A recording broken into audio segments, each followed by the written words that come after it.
right.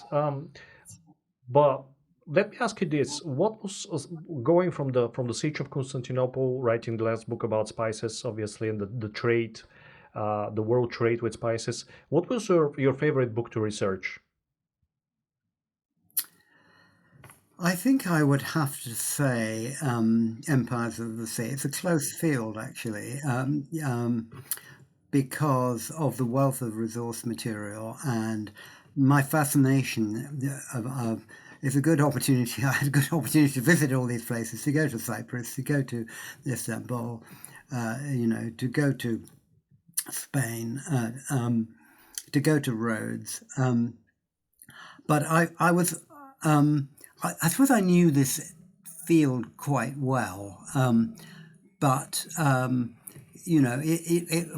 I was The siege of similarly Acre, fascinated, I think, by my last book, 1291, Spice, the which is last really Crusader a stronghold. bust out of the Mediterranean Is world into a much wider arena, and that book introduced me to a whole new set of ideas, views of the world, and so on. But I think Empires of the Sea was the book that was kind of richest in source material of all the books that I wrote. The sources for Fall of Constantinople are quite slender, actually, and you have to work quite hard. There are only about a dozen short accounts on the Byzantine side of the Fall of Constantinople, and unfortunately, on the whole, the Ottoman sources are silent, certainly for that event.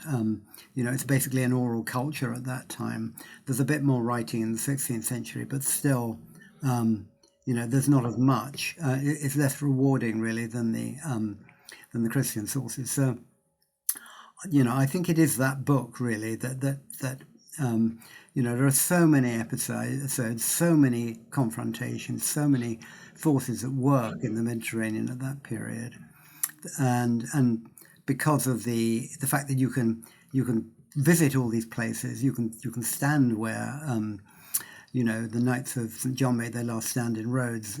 So you can go to Cyprus and see where Bragg got skinned alive in northern in Famagusta. You can touch the ground really, and that was a very additional reward, I think, in the writing of the book.